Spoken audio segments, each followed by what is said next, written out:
చూపిస్తున్నాయి?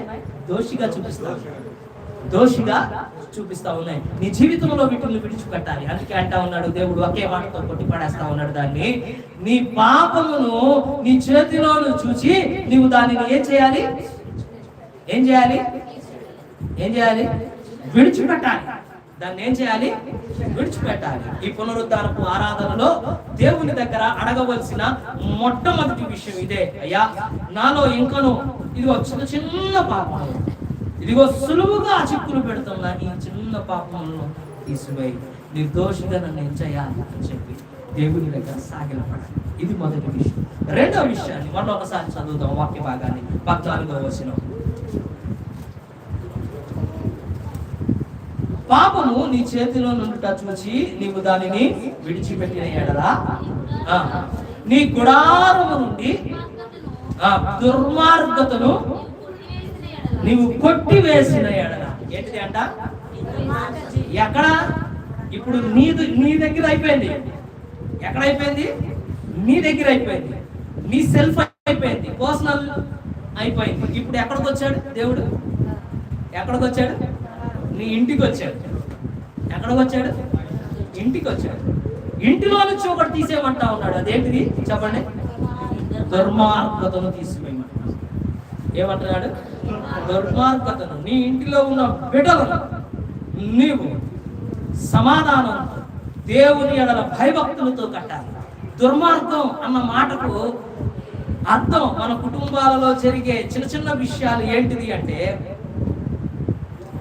నేను చాలా పర్యాయాలు మీకు చెప్పా, చిన్న గొడవలు ఇరుగు పొరుగు వారి మధ్యన జరుగుతూ ఉంటాయి. ఇరుగు పొరుగు వారి మధ్యన చిన్న గొడవలు జరుగుతూ ఉంటాయి. కొంతకాలం మాట్లాడుకోరు, కొంతకాలం మళ్ళా ఏదన్నా పండుగలు వచ్చినప్పుడు, ఏదన్నా కార్యాలు జరిగినప్పుడు, శుభకార్యాలు జరిగినప్పుడు మరలా ఏమవుతారు? యథావిధిగా మాట్లాడుకుంటారు. ఇది సర్వసాధారణమైన విషయం కుటుంబాలలో. ఇది సర్వసాధారణమైన విషయం కుటుంబాలు. ప్రభునందు ప్రేమ దేవుని బిడ్డలారా, మన కుటుంబాలలో దుర్మార్గం అనేది ఏ విధంగా ఏలుబడి చేస్తుంది అంటే, అది పెద్దది కాదు, చిన్నదే. అది ఏ విధంగా ఏలుబడి చేస్తుంది అంటే, నాకు మా తమ్ముడికి గొడవ అయితే ఆ గొడవని సరి చేసుకోవాల్సింది ఎవరు? మేమిద్దరం. దాన్ని బట్టి దేవుని దగ్గర నిందులుగా ఉన్నది ఎవరు? మేమిద్దరమే.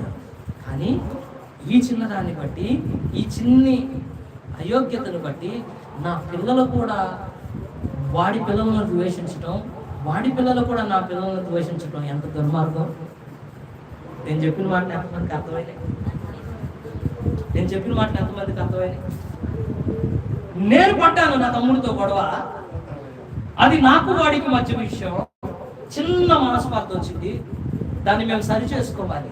కానీ ఈ విషయాన్ని ఎరిగి నా పిల్లలు వాడి పిల్లల మీద ద్వేషాన్ని కక్కుతూ, వాడి పిల్లల మీద అక్కసు కక్కుతూ, వాడి పిల్లలు నా పిల్లలు చూసినప్పుడల్లా సణుకుతూ గొణుకుతూ ద్వేషాన్ని అక్కసుని కక్కుతూ, మేమిద్దరం ఏదో మాట్లాడుకోకపోతే వాళ్ళు కూడా రేపు భావితరంలో ఉండవలసిన వాళ్ళు కూడా మాట్లాడుకోకుండా ఎడమొహం పెడమొహంగా ఉంటే కుటుంబంలో దీనికంటే దుర్మార్గం ఏదన్నా ఉండదా? నువ్వే తప్పు చేసావు, అది కాకుండా నీ తప్పు ఎవరి మీద తీసుకొని వస్తున్నావు? నీ బిడ్డల మీద తీసుకొని వస్తున్నావు. ఎంత దుర్మార్గమైన విషయం. నీ పిల్లలకు నువ్వు ఏమి నేర్పిస్తా ఉన్నావు? నీ కుటుంబంలో నువ్వు ఏమి తీసుకొని వస్తా ఉన్నావు? మగవాళ్ళు మాట్లాడుకోరు, చిన్న మనస్పర్ధలు ఉంటాయి, వాళ్ళు ఉంటాయి. ఆడవాళ్ళు మీకేమైంది మాట్లాడుకోవడానికి?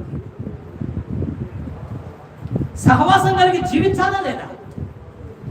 మీరు ఒక సంఘానికి వస్తున్నప్పుడు ఆ సంఘ బాధ్యతను ఎరిగి ఒకరు పరామర్శించుకోవాల్సిన అవసరం ఉందా లేదా?